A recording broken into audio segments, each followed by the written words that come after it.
intuito é de oportunizar diálogos entre a professora Nilma e a comunidade acadêmica sobre as políticas de ações afirmativas e a respeito da educação para as relações étnico-raciais. Podem bater palmas.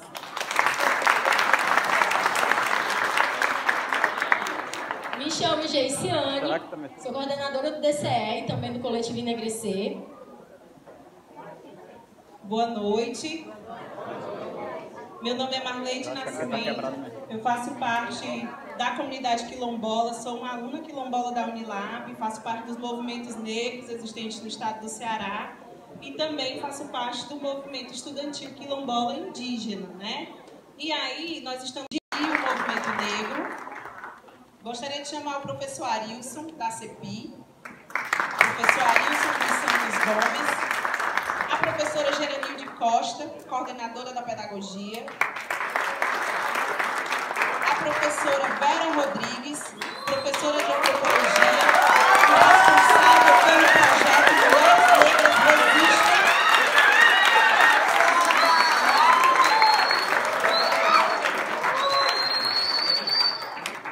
E gostaria de chamar também o professor Carlos Henrique, do Instituto de Humanidades.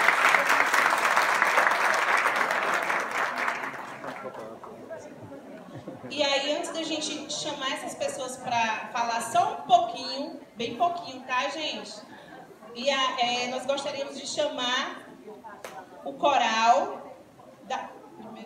Não? Geise, pode...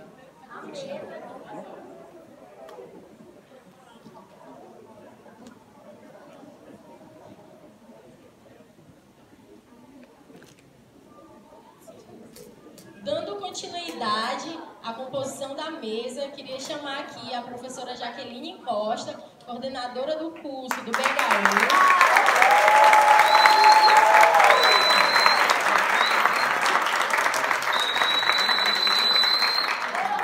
E a nossa professora, né, que foi pioneira para essa atividade acontecer, né? Professora Rosângela também, do curso da pedagogia, do PIBID, né? Essa guerreira. E nos juntou, né, nesse auditório, nessa primeira jornada, que teve hoje, né, início à tarde, com a roda de conversa, a implementação da educação, das questões étnico-raciais na educação básica, e a mesa de hoje, agora à noite, né? E também amanhã vai dar sequência no IFCE. Com a mesa já posta, nós queremos iniciar, antes das falas, com as apresentações culturais, né, dos estudantes da Unilab. Então, queria que vocês agraciassem com uma salva de palmas o nosso querido cantor dessa universidade, Joaquim.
Gente, aquelas questões técnicas, né? Mas todo mundo tá feliz. Tá gravando? Vamos continuar felizes.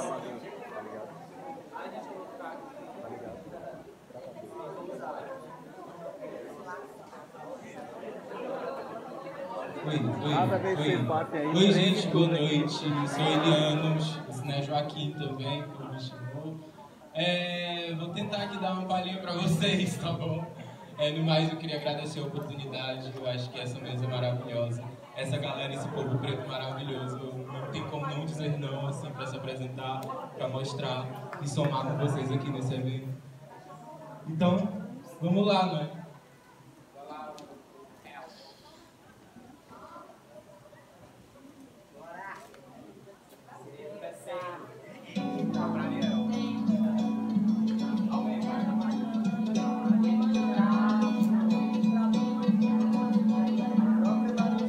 Caía a tarde feito um viaduto e um bêbado trajando luto.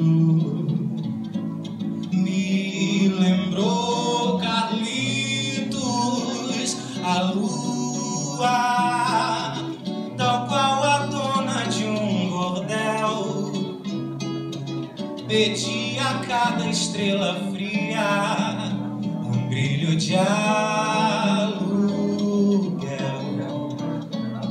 E nuvens lá no mata-borrão do céu chupavam manchas torturadas. Que sufoco louco, o bêbado com chapéu coco fazia reverências mil na noite do Brasil, meu Brasil, que sonha com a volta do irmão bem fio, com tanta gente que partiu num rabo de foguete. Chora a nossa pátria mãe gentil, choram Marias e Clarices no solo do Brasil.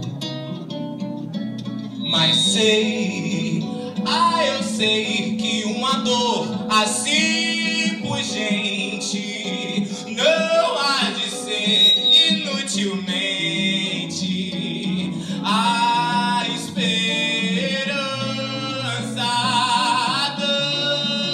dança na corda bamba de sombrinha, que em cada passo dessa linha pode se machucar.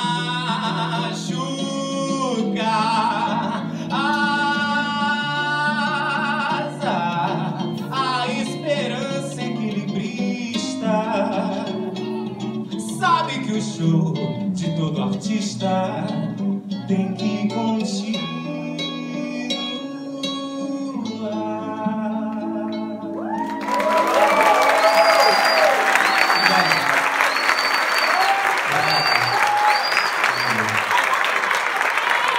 Viva a liberdade! Viva a liberdade!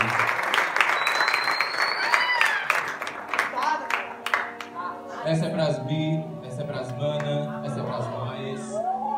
Chega junto, vamos nós, vamos lá. Adoro essa música.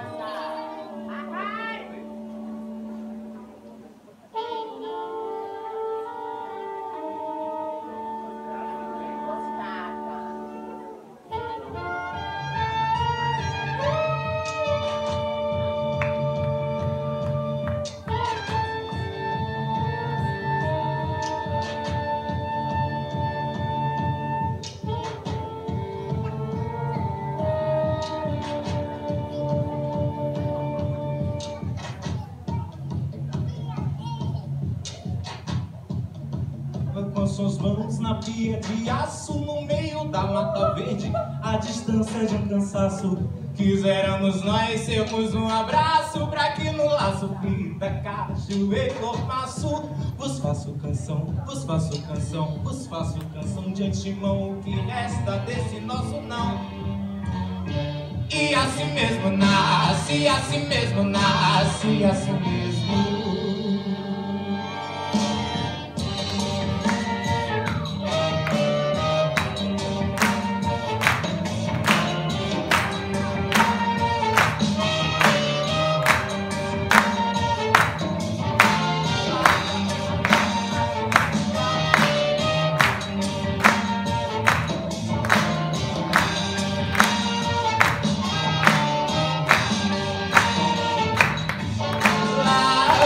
suas mãos na pia de aço, no meio da mata verde, a distância de um cansaço. Quiséramos nós sermos um abraço, pra que no laço fita, cachoeira e mormaço.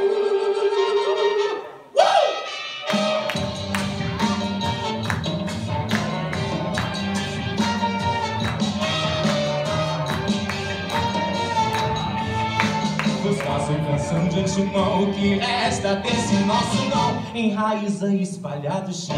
E assim mesmo nasce, assim mesmo nasce, assim mesmo.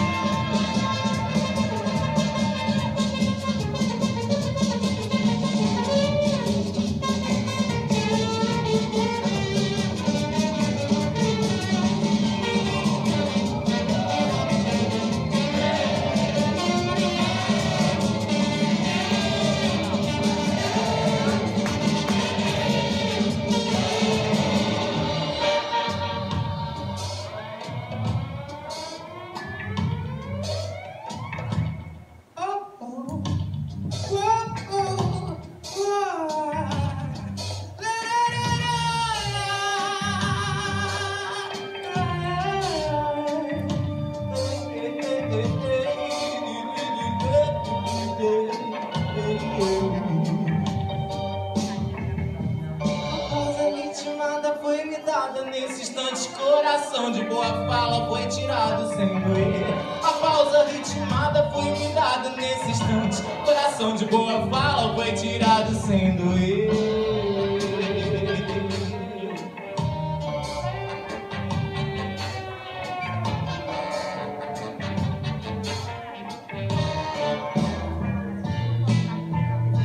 A pausa ritmada foi me dada nesse instante, coração de boa fala foi tirado sem doer. A pausa ritmada foi me dada nesse instante, coração de boa fala foi tirado sem doer. Vos faço canção de antemão, o que resta desse nosso não enraiza espalhado o chão. E assim mesmo nasce, assim mesmo nasce, assim mesmo.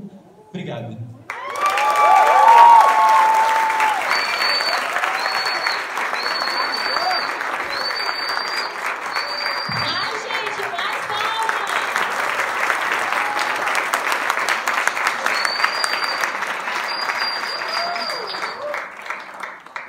Muitíssimo obrigada, Eliano, Joaquim, né, nome artístico.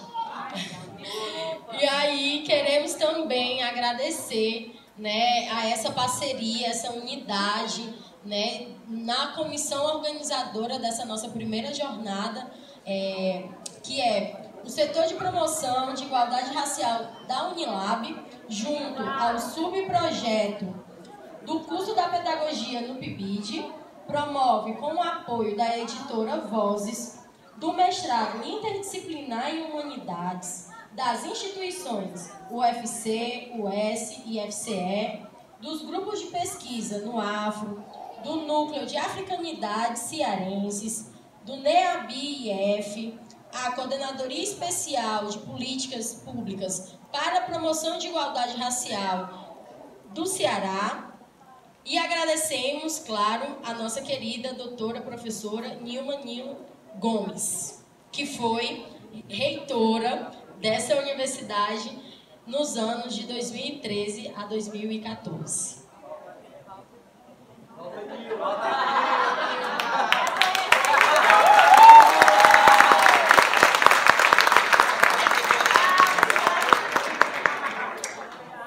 Só uma pergunta. Todo mundo falou volta Nilma, né? Tem algum representante aqui, gente, da reitoria? Ou também não estão? Bem, agora nós vamos ter a apresentação de um coral que foi montado, né, a partir da disciplina Literatura Negra, da professora Jaqueline Costa, que particularmente eu participei dessa disciplina e foi uma das melhores e mais incríveis que a gente pôde ter até hoje. Estou no 5º semestre da pedagogia e essa disciplina ela é muito importante nas nossas vidas. Participem, tá? E aí eu gostaria de chamar esse coral lindo. E queria também aproveitar e pedir a oportunidade para agradecer a professora Jaqueline por tudo que ela nos ensinou durante esse semestre. Dizer que ela é uma das intelectuais negras. Ela é essa mulher na torre mesmo. E a gente gostaria de chamar ela para fazer parte desse momento do coral, que foi ela quem construiu, né? E que a gente possa estar dialogando a partir desses saberes diferentes que a professora tanto falou hoje à tarde, né? E aí eu queria chamar... Quer uma cadeira?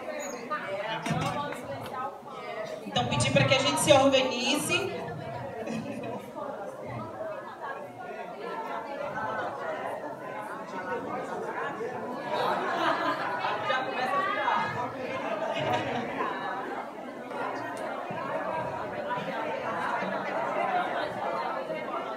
Ai, que nervosíssimo, gente. Se apresentar para uma multidão de gente. Todo mundo aqui deve estar bem nervoso, né? Mas vai dar certo.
Eu nasci em Maafra,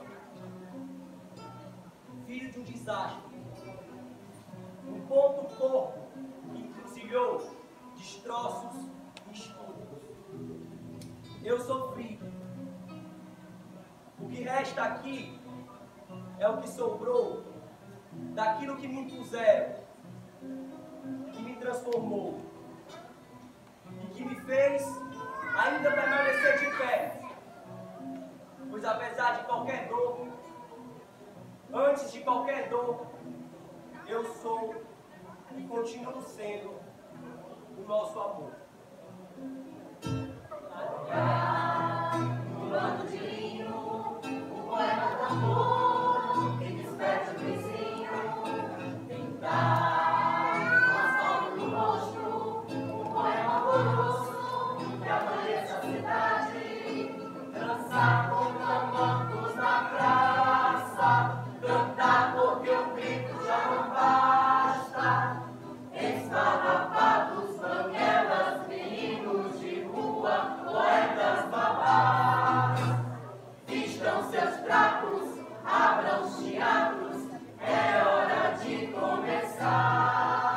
Alerta, desperta, ainda cabe sonhar. Alerta, desperta, ainda cabe sonhar. E aqui recomeça uma outra história. Novas linhas que intercruzam esse povo que me cabe e me faz. Vejo meus irmãos fazer ciência. Vejo minhas irmãs produzir arte.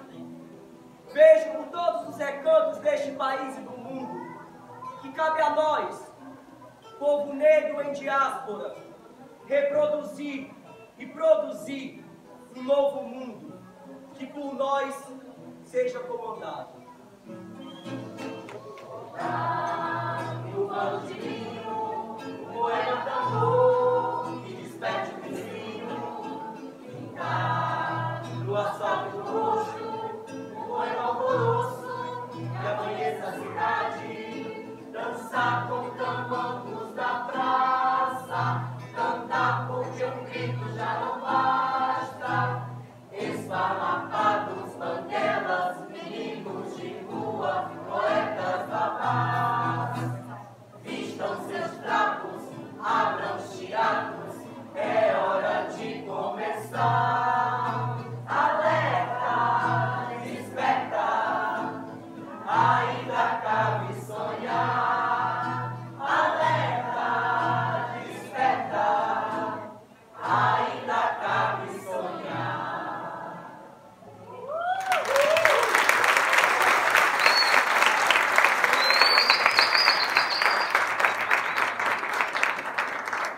Para finalizar, a gente vai cantar uma música muito bonita de uma pessoa que recebeu o título de honoris causa na Universidade do Pernambuco, a Ciranda da Lia. Vocês podem ficar em pé dos seus lugares, porque nós não temos espaço, e se dar as mãos, né? É momento da gente dar a mão e ninguém soltar a mão do outro. É isso que a Lia está falando na ciranda dela. Vamos lá?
agora vamos nos organizar de novo, né? É a primeira vez que a professora retorna, né, depois da atividade da gestão. Dizer que estamos felizes, né, todos e todas com a sua presença, que você sabe, a Unilab é isso, né, essa diversidade, essa riqueza, e que a gente faz de tudo, né, para que esse currículo diferenciado seja colocado em prática, né.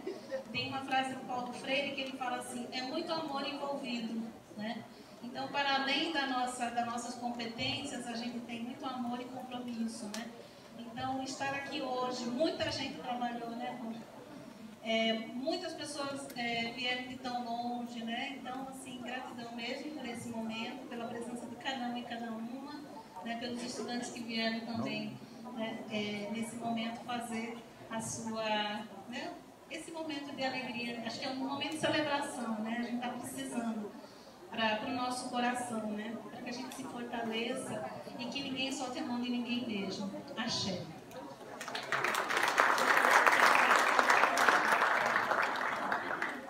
Agora nós passamos a palavra para o professor Carlos Henrique. Obrigado, gente. Boa noite.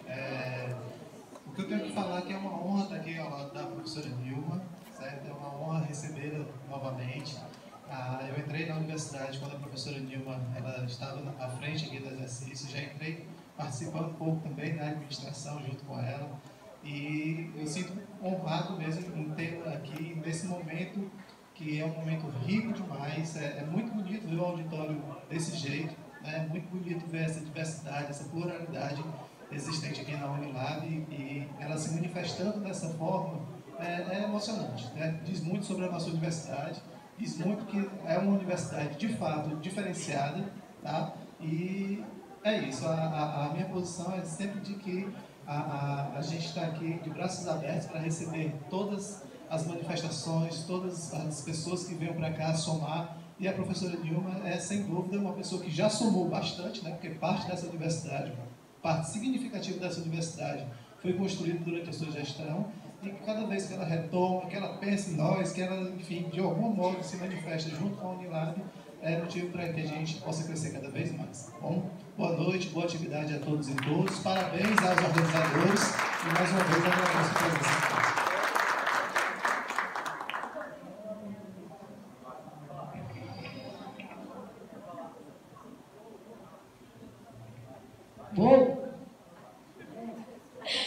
Gente, queria passar agora a palavra para a nossa professora Cristiane Souza, do NEABI do IFCE. Bem, boa noite a todas e a todos. Dizer que é uma imensa alegria estar dividindo essa mesa, partilhando essa mesa com pessoas tão maravilhosas, né? Referências, e dizer da parceria institucional, desse trabalho coletivo, que ele é de suma importância, né? Eu acho que essa questão da implementação da lei, da aplicação de um currículo antirracista, ele perpassa todas as instituições, né? Então, isso inclui o Instituto Federal, né, onde eu sou professora, hoje coordeno o núcleo de o NEABI, né, Núcleo de Estudos Afro-Brasileiros e Indígenas, e lá a gente faz essa discussão também nessa tentativa de descolonizar esse currículo e de implementar a Lei 10.639. Então, eu acho que a ideia, para além do falar, é o fazer, né? Como é que essa lei está chegando nas escolas? Como é que essa lei está chegando aos nossos alunos? Então, dizer da minha alegria, obrigada, Rosinha, por essa parceria. Eu acho que é de extrema importância essa articulação institucional. E obrigada mais uma vez.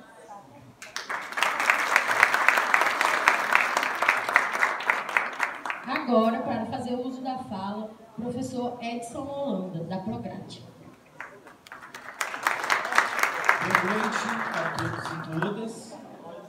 Gostaria de iniciar agradecendo aos organizadores do evento, meus colegas do curso de Pedagogia, os colegas envolvidos no PIBID, uma ação tão importante que vem sendo conduzida aqui de forma tão competente, pelos seus cursistas e pelos colegas professores, inclusive o PIBID, que é um dos programas fundamentais para garantir a implementação da Lei 10.639 na formação dos nossos estudantes, né? É através das ações do PIBID nos cursos de graduação que uma parte significativa desses desafios em torno da implantação da lei é encarada no cotidiano aqui da nossa instituição, né? A implantação da lei é um dos eixos, tanto do PIBID como também do Residência Pedagógica, né? Então, parabenizar a iniciativa, parabenizar a força e a existência do curso de Pedagogia na nossa instituição, né? Um curso que tem um currículo completamente específico, diferente em relação à perspectiva tradicional da pedagogia, né? Um curso que tem um currículo afrocentrado, voltado para as questões das culturas e tradições africanas e da diáspora, e que, portanto, também compõe todo esse desafio, né, de reeducação das relações cotidianas, educacionais, das relações de poder e tantas outras que temos aí que encarar nos nossos desafios institucionais, familiares, sociais, nas diversas esferas, né? Então, agradecer também a presença da professora Nilma, né? Entrei aqui na instituição em 2014, meados do ano, né? Quase no final da gestão da professora Nilma. Tivemos poucas oportunidades de interagir naquela ocasião, mas tive o prazer de tomar posse através de um ato da professora. Mas, para além de tudo, nos alegra pelo fato da professora Nilma ser uma referência, ser uma intelectual negra tão importante, né? E nesse momento tão difícil que nós vivemos, né?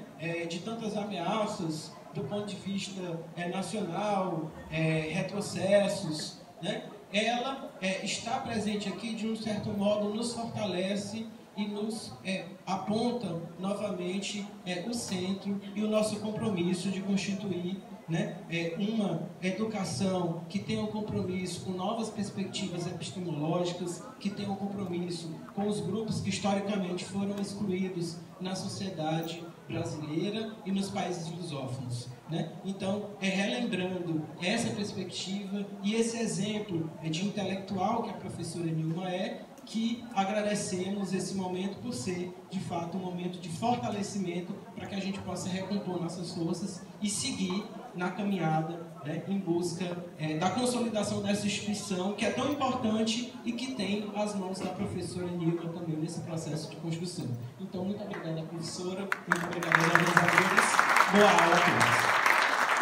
Obrigada, professor Edson Holanda. E agora, com a fala, o professor Arilson dos Santos Gomes, da CEPI. Boa noite. Primeiro, eu quero aqui agradecer a mesa, né? Dizer que eu estou muito feliz e honrado de estar nessa atividade. Quero aqui parabenizar o Eliano e o Coral Afro-Brasileiro, né? Que abrilhantaram ainda mais essa noite, justamente por trazer a afetividade, a musicalidade, a corporeidade, né? Elementos fundamentais quando se fala de questões afro-brasileiras e negras, né? E aí tem uma música agora que foi cantada, eu não sei o autor, mas dizia assim, né? Alerta, desperta, ainda vale sonhar.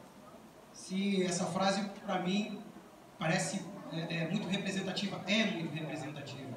Porque, na verdade, esta realização, ela é muito fruto disso, né? De um despertar da professora Rosângela lá no Copene, há 4 meses atrás, de entrar em contato no WhatsApp comigo e vamos. E está aqui. Essa é a concretização dessa ação, desse despertar, dessa consciência. Vale a pena sonhar. Vale a pena sonhar. E a professora Nilma Nilo é uma representante de muitas coisas, né? Da identidade negra, dos saberes, da intelectualidade negra, enquanto saber acadêmico. É um saber experienciado no cotidiano, mas também constitutivo de conhecimentos acadêmicos, e não menores. Acadêmicos, e isso representa muito, não só para quem pesquisa esses assuntos, mas por uma sociedade que a gente diria pluriversal, né? Pluriversal, onde todos os saberes constituem o que nós somos enquanto seres humanos. Então a professora Nilma aqui representa tudo isso. e muito mais. Então, pegando a letra desta música, eu diria o seguinte, plagiando o autor: alerta, desperta, ainda vale a pena realizar. Muito obrigado pela presença de todos, essa mesma professora Nilma, muito obrigado, é uma honra. Rosinha e todos vocês que estão aqui presentes conosco neste dia, que realmente, mais um dia histórico para os registros da Universidade da Integração da Lusofonia Afro-Brasileira.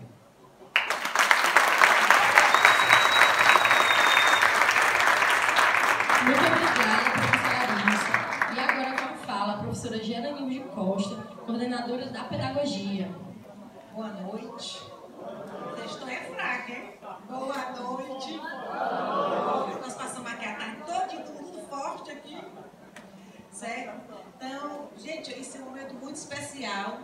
Acredito que para nós aqui da mesa, para vocês que estão aqui, pessoas que de repente nunca tiveram oportunidade de estar com a Nilma, que isso aqui é a nossa Nilma Linomes. Gostaram? Nossa, eu quero dizer nossa porque a gente é parte do princípio de que a Nilma é um dos nossos ancestrais, uma daquelas que começaram primeiro com a Matilde, e com tantos outros.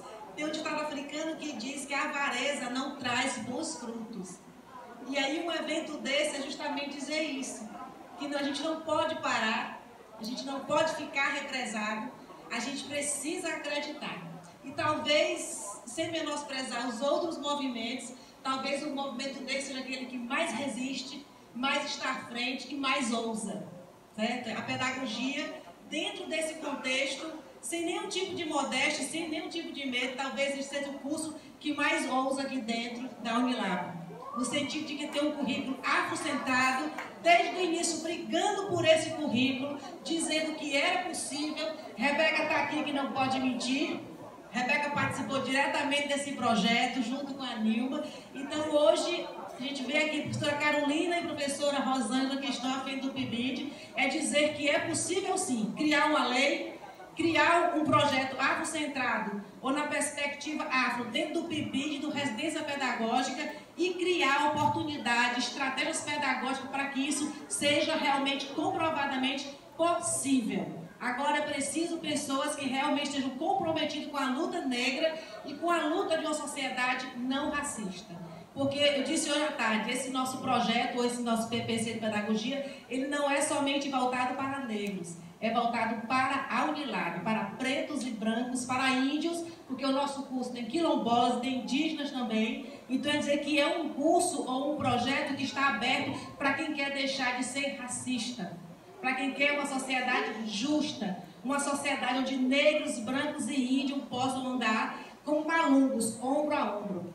Então, saudar a Nilma aqui nesse momento, agradecer a presença de vocês e que a gente vai, a partir dessa lógica de não ser avarentos, tentar pensar outros eventos para a gente poder reafirmar, porque eu acho que a gente precisa mais do que nunca dizer e reafirmar a missão da Unilab, que é uma universidade afro-brasileira que veio acolher e mostrar que também é possível uma universidade diferenciada, como a Abdias Nascimento disse lá na década de 80. Nós precisamos de uma universidade afro-brasileira. E ela hoje existe. Então resta a nós, os seus descendentes aqui, dizer, é possível sim. Estamos tentando, fazendo todos os dias a Unilab acontecer.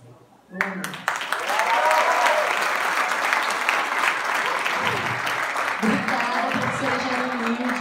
E agora, com a palavra, a professora Vera Rodrigues, professora da Antropologia e coordenadora do projeto Mulheres Negras Resistem. Boa noite a todos e a todas.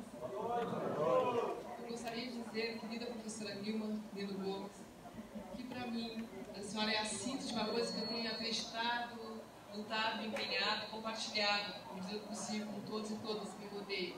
Eu acredito em redes afetivas, teóricas e políticas.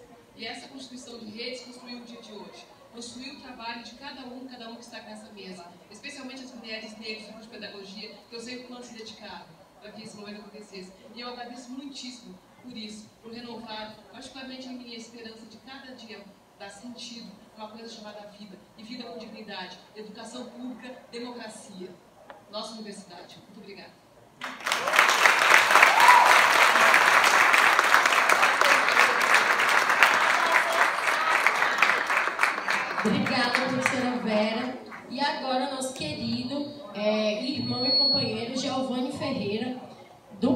quilombola. Boa noite a todos e todas.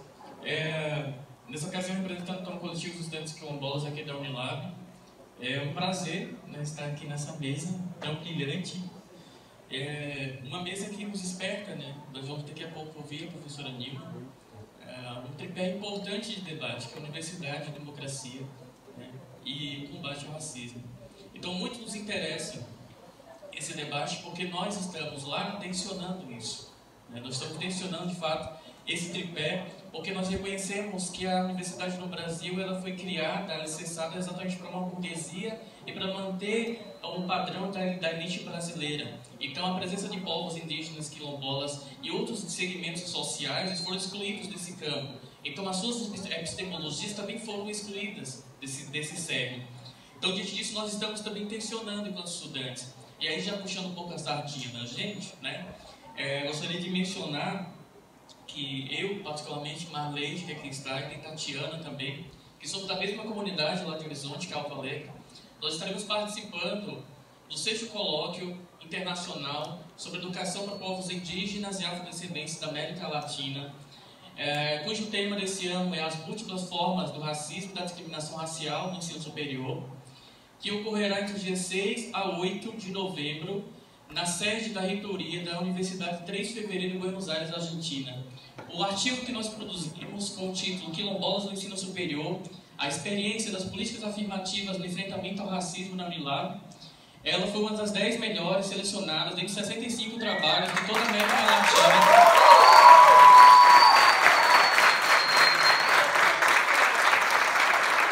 Exato, isso é um compromisso, porque o caminho para o combate ao racismo ele perpassa isso, as políticas de ações afirmativas é um desses caminhos. E nós acreditamos nisso. E aí, concordando com o pensamento do Ramon Grossfogel, eu concordo com o que o professor fala. Nós precisamos parar de romper, de fato, com epistemologias universalistas. Nós precisamos pensar em pluralismos de epistemologias. E, diante disso, romper, de fato, com o sentido desse universalismo, de universidade. Nós precisamos construir pluriversidades, onde, de fato, possamos construir epistemologias coloniais que possamos pôr em prática de fato aquilo que nós discutimos aqui. Essa mesa é isso, né? É um tensionamento decolonial e é isso que nós estamos nesta luta também querendo reafirmar aqui.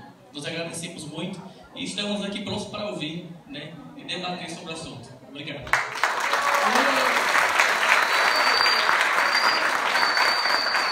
E agora, né, uma das pioneiras, organizadoras desse evento, professora Rosângela. Curiosa, guerreira, diva, inspiração. Eu já estou muito emocionada, vocês não têm ideia. Boa noite. Faz mais de um ano e pouco que a gente dizia ele não, ele nunca. E a gente tem que reafirmar isso. Ele não, ele nunca. A gente quer dar as boas-vindas à professora Nilma, que desde o início que a gente vem fazendo quando a gente soube que a gente poderia ter essa oportunidade de trazê-la aqui para a Unilab, nós corremos, né, para fazer essa articulação, professora Carol, professor Arilson, né, já que lá no COPEN, e aí a gente resolveu enfrentar isso, né, e aqui esse momento é mais para agradecer a presença da professora, a sua disponibilidade, a empatia, essa pessoa que é firme e amável, né, que o tempo todo estava nos respondendo, porque a gente acredita que é preciso fazer acontecer esses momentos dentro da nossa universidade, que faça esse fortalecimento dos corpos negros resistirem aqui dentro. E nós precisamos mais do que nunca fortalecer em tudo isso. Por isso que a gente, desde o momento que a gente pensou em fazer o debate aqui com a professora Matilde Ribeiro, no Democracia e Vertigem, lembram? Nossa querida Wilma também, na Cansa, né, que estiveram aqui fazendo esse debate, porque a gente acredita que esses momentos nos fortalecem e precisam ser realizados por nós, e estamos muito felizes com a resposta de vocês, com a presença de vocês aqui nesse momento, com a parceria dos colegas, né, todos, cada um, mesmo aqueles que não estiveram presentes em algumas reuniões, mas que estavam no e-mail, né, professora Vera? No e-mail, fortalecendo, incentivando, né, na parceria, dando retorno sempre para a gente, dizendo como é que as coisas poderiam acontecer. É um movimento coletivo. É tão coletivo que ele foi para Fortaleza também. Né? Está lá no IFCE amanhã e todo mundo está convidado para estar lá também. Então, o que a gente quer nesse momento é estar aqui exatamente reafirmando o nosso posicionamento por uma universidade democrática, uma universidade pública, laica, de qualidade. Por isso nós estamos promovendo mais esse diálogo. Desde a tarde a gente iniciou aqui, né, com a professora Nilma, e dizer que é uma honra, mais uma vez dizer que é uma honra estar ao lado dela, né, de sair dos textos e agora ouvir a pessoa, né, aqui do nosso lado, de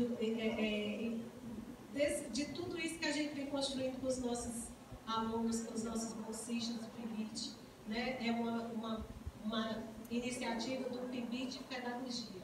É importante dizer isso. Pedagogia. Foi quem abraçou. IRP Pedagogia. Foi quem abraçou, né? É importante que a gente diga aqui, tá? Então, mais do que a minha fala, a gente está aqui para ouvir a língua, né, gente? A primeira reitora negra, mulher desse país, assumindo uma universidade também de pretos, de pretas, de brancos, de brancas, né, de africanos, de brasileiros. Então, sejam bem-vindos, vamos ouvir a fala da nossa convidada, da nossa parceira, da nossa companheira.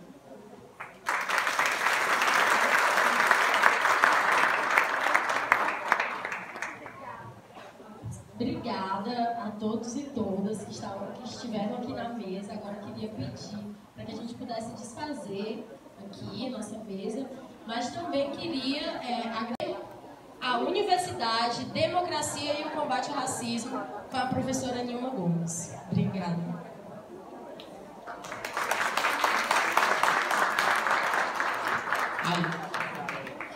Uma boa noite para todas, para todos. Boa noite. É muito lindo voltar ao Unilab, em todos os sentidos. É muito bonito ver esse auditório mais uma vez. Hoje à tarde ele estava lotado, agora à noite ele está lotado. E sentir a energia de todas vocês, de todos e de todas, não é isso? Sentir essa energia aqui. Eu estava com saudade da Unilab, sabe? Eu tirei fotos de vocês para eu guardar no meu coração e mostrar para minha família, meus amigos na UFMG, porque quem nunca veio à Unilab, nunca viveu nessa universidade, nunca teve a oportunidade de ver a Unilab reunida, ou parte dela, né, porque ela é muito maior do que quem está aqui nesse auditório, não sabe o que significa essa experiência. Então, eu falava hoje à tarde, com todos os problemas que a gente tem, é uma universidade que está se estruturando, tem muita coisa ainda para ser feita, muita coisa, mas em comparação com o que era esse espaço, vocês já devem ter visto fotos desse espaço aqui, como ele era, como ele foi restaurado, como que os prédios estão sendo construídos. É muito avanço emancipatório para um projeto como esse. Né? Esse projeto que a universidade tem, essa missão que a Universidade da Integração Internacional da Lusofonia Afro-Brasileira tem, é único no mundo. Não é só no Brasil, não. Não tem outro lugar no mundo que tenha um projeto como esse. Vocês já imaginaram o que é estudar e trabalhar numa instituição com essa proposta? Às vezes no dia a dia a gente não percebe, a gente tem sim que lutar, que reivindicar, que batalhar, que debater, mas nunca se esqueçam que essa universidade é um direito nosso. Ela foi construída como um direito nosso. E nós temos que cuidar muito daquilo que é o nosso direito, principalmente no momento de um neoconservadorismo, um neoliberalismo exacerbado, uma ascensão da extrema-direita, que muitos de nós e muitas de nós ainda estamos assustados, porque não imaginávamos que isso poderia vir com tanta pressa e com tanta violência. Cuidar da Unilab não é cuidar de alguma coisa que está fora de nós, é cuidar de nós, sabe? Então, esse momento aqui, ele é extremamente rico, significativo, e se por um acaso outros momentos como esses não estavam acontecendo, agora eles têm mais que acontecer. Porque é juntos e juntas que a gente vai ter força para retomar um dos temas dessa aula de hoje, que é a democracia. A nossa democracia está em risco, a nossa democracia está em perigo nesse momento no Brasil. E quando uma democracia está em perigo, também está em perigo todas as outras instituições democráticas que nós lutamos tanto para construir. Muitas dessas lutas democráticas que hoje vocês, os jovens pesquisadores, pesquisadoras, as jovens e os jovens estudantes, hoje usufruem como um direito, muitas dessas lutas que resultaram nessas instituições democráticas foram construídas por pessoas que nem mais estão aqui entre nós, que já morreram, que já foram, morreram coerentes com a sua luta, morreram coerentes com a sua luta democrática, não é isso? Então nós somos herdeiras e herdeiros de muitos outros e outras que vieram antes de nós, que construíram essa caminhada e que nós temos como herança essa história de luta e dignidade por direitos e principalmente mostrar que é possível que a diversidade racial, a diversidade étnica, as relações Brasil e continente africano, elas são possíveis, elas são produtoras de conhecimentos, elas são produtoras de vida e elas são emancipatórias. Isso aqui é emancipação. No momento em que há grupos que pregam o ódio, que pregam a animosidade, estarmos juntos aqui, debaixo de uma missão institucional de cooperação Sul-Sul, é de uma resistência democrática, talvez vocês não tenham a dimensão dela. Cada vida aqui faz parte dessa resistência democrática. Por isso que eu estou muito feliz de estar aqui hoje com vocês, nessa noite, de ter passado aqui o dia todo, ter visto como que a universidade está. E eu estou muito agradecida a todas as instituições, organizações, grupos de estudos afro-brasileiros que se organizaram aqui para que esse momento acontecesse, as instituições estudantis. Estou muito grata à editora Vozes, que possibilitou a minha vinda aqui também, e muito grata à professora Rosângela, que foi a pessoa que fez essa articulação e a mediação comigo, e aos professores e os professores que também participaram desse momento. Eu estava brincando com a professora Rosângela, cadê ela? Aqui. Estava brincando com a professora Rosângela, porque ela falou assim, não, é a jornada, não é a primeira. Aí à tarde a menina chegou, primeira jornada Nilma Gomes. Aí agora à noite alguém chegou, primeira jornada Nilma Gomes. Você agora acabou, viu? Vai ter que chamar a segunda jornada Nilma Gomes. Batizou. Eu brinquei, agora vai ter que chamar a jornada Nilma Gomes, não vai ter jeito. Tô brincando, mas eu gostei muito de saber desse nome, eu gostei demais. Bom, gente, o que eu queria compartilhar com vocês, então, nesse tema, que é a articulação entre a universidade, a democracia e o combate ao racismo. Eu pensei em várias coisas, mas meu filho me disse para eu ir num caminho. É um caminho que eu quero conversar com vocês. Primeiro, que nós possamos compreender que todos os ataques que a democracia tem vivido no mundo hoje, e não é só no Brasil, não é isso? Nós temos ataques às democracias nas Américas, nós temos ataque às posturas e governos que se foram um pouco mais democráticos no continente europeu, nós temos ataques às lutas africanas para construir os seus estados democráticos. Esses ataques dessas forças conservadoras, forças neoliberais, forças capitalistas, forças fundamentalistas, as mais diversas, articuladas no mundo, articuladas com a grande mídia, articulado com o mercado, tudo isso que a gente tem vivido, eu acho que nós temos que compreender que é uma reação, uma contraofensiva a uma articulação de diversos países e diversos coletivos que lutam por emancipação, que lutam por democracia, que lutam contra ditaduras, que lutam contra racismo, contra sexismo, contra LGBTfobia, contra fundamentalismo religioso. Então, é uma reação um contra-ataque, digamos assim, dessas forças conservadoras e de extrema-direita, etc., fundamentalistas, as fraturas e as fissuras, como diz a Catherine Walsh, que essas lutas democráticas e contra a hegemonia do capitalismo global, do racismo exacerbado, do patriarcado, instauraram nos mais diversos lugares do mundo. E olha, nós conseguimos fazer fissuras, trincas, rachaduras, porque nós não mudamos as estruturas de poder e de desigualdade.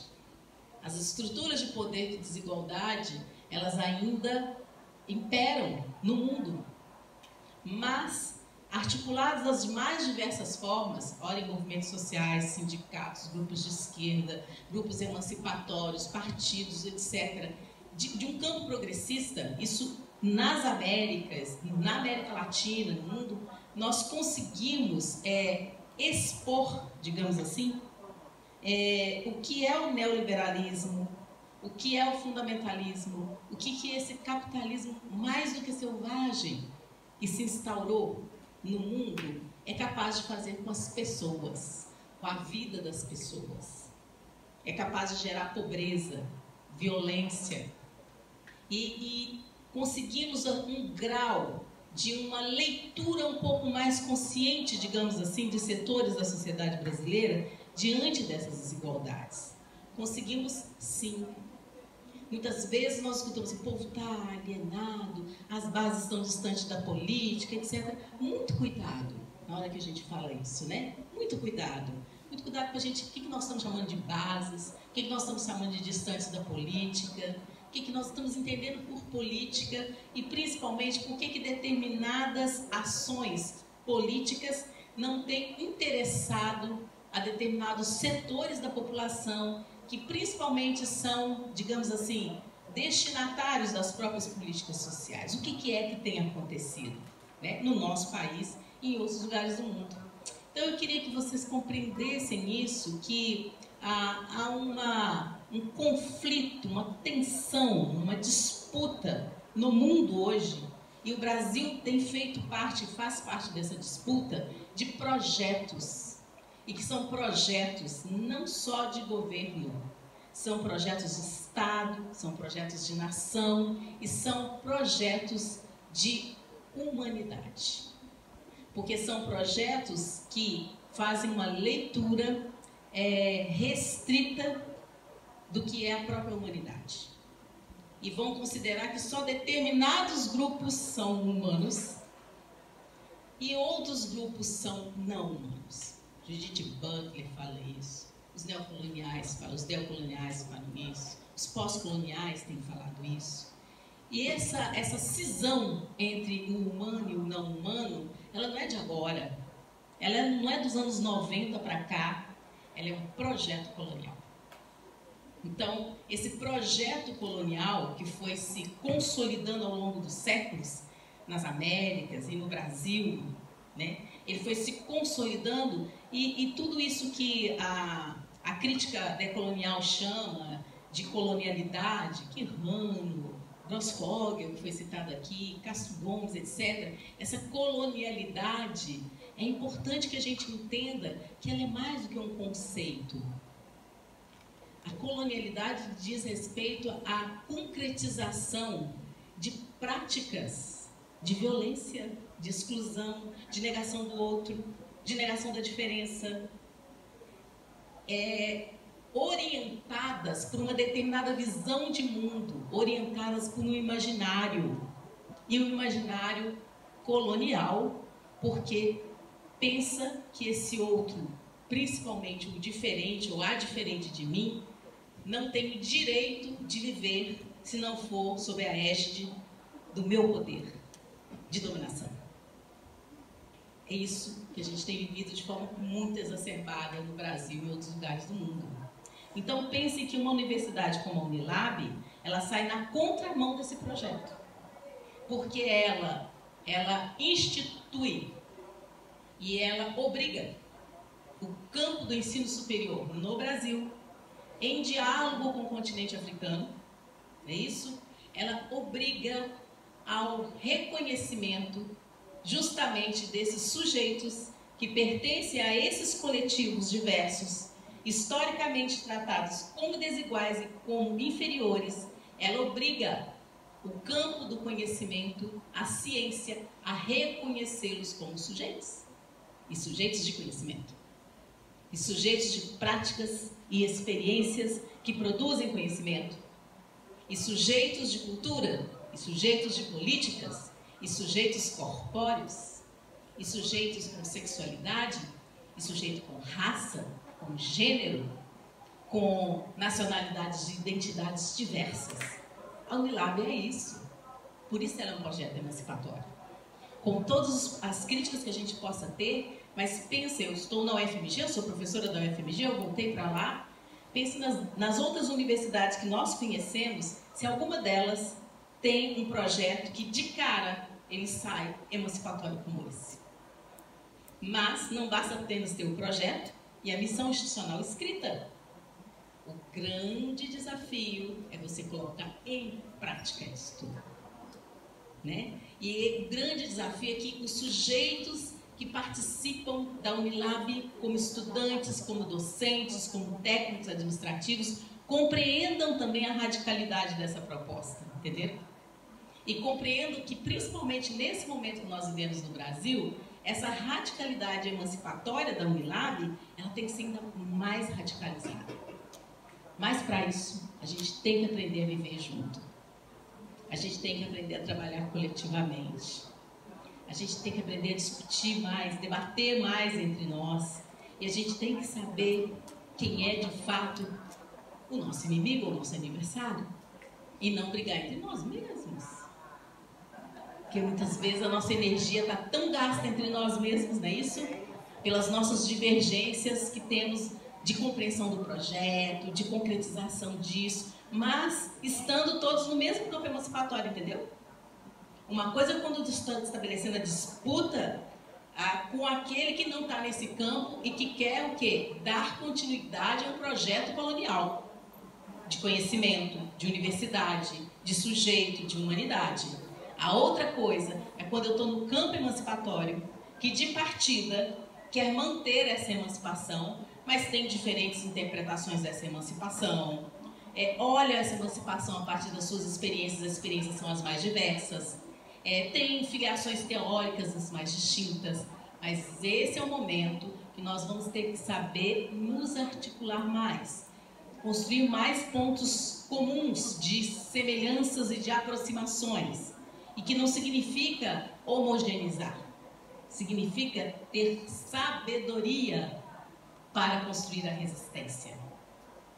Imagina se os quilombolas e as quilombolas, no momento do contexto da escravidão, que tinha a chance de fazer uma fuga em massa de homens e mulheres de determinadas fazendas, começassem a brigar entre si, se um sobe o morro, se outro desce o morro, se o conceito do morro está errado, se o outro conceito do morro que vale mais. Essa resistência tinha ido para baixo.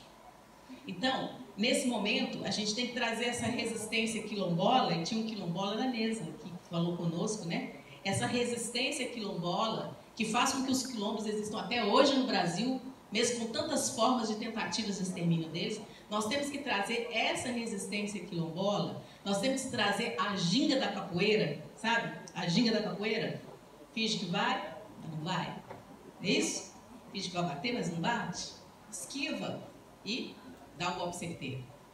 Nós temos que trazer isso para o campo da política. Nós temos que trazer isso para o campo da produção do conhecimento. Nós temos que trazer isso como forma de descolonização da universidade. Essa descolonização, ela tá aqui no Brasil também, tem uma produção nossa, já decolonial, que nós precisamos de reavivá-la no Brasil, colocando-a em debate com as outras produções decoloniais de outros países e de outros autores e autoras latino-americanos. Então, o que eu estou chamando a atenção para vocês é de que eu penso que no caso da questão racial, e aí eu estou falando bem explicitamente, no caso da questão racial negra no Brasil, porque existem especificidades das questões indígenas, das questões do campo, das questões das pessoas com deficiências, desse grande leque, digamos assim, que as pessoas vão chamar de diversidade. Mas no caso da questão racial, eu cada vez mais tenho compreendido, e é isso que eu coloquei no livro que hoje está sendo lançado, que nós temos um protagonista que tem educado e reeducado a sociedade brasileira em relação a essas questões. E esse protagonista é o movimento negro. O movimento negro não dos anos 70 e dos anos 80, mas o movimento negro do século XXI. E esse movimento negro do século XXI é muito mais complexo, é muito mais multifacetado. Ele está disperso nas mais diversas áreas, na cultura, na política, no movimento negro acadêmico, nas mais diversas manifestações. Então, para eu compreender o que é esse movimento negro do século XXI, não basta apenas falar, olha, é um grupo que trabalha a dimensão da diáspora africana, é um grupo que trabalha a questão racial, a questão negra. Não basta. Tem que se saber, na minha perspectiva, se esse grupo, se esse coletivo tem como foco da sua luta o combate ao racismo. Porque você pode ser um grupo cultural, mas quer fazer a dimensão, a divulgação da cultura negra, mas não necessariamente saber que essa cultura chamada cultura negra foi tratada de forma negativa, pejorativa, estereotipada e tem sido tratada ao longo da sociedade brasileira em função do racismo que aqui existe. Mas quando você politiza essa dimensão cultural e fala essa dimensão cultural ela é antirracista, aí esse grupo que pode ser um grupo cultural, e eu estou entendendo ele como um movimento negro. E esse movimento negro é que olhou sempre a educação como um espaço possível de emancipação, desde que a educação fosse garantida como direito. Não era qualquer educação.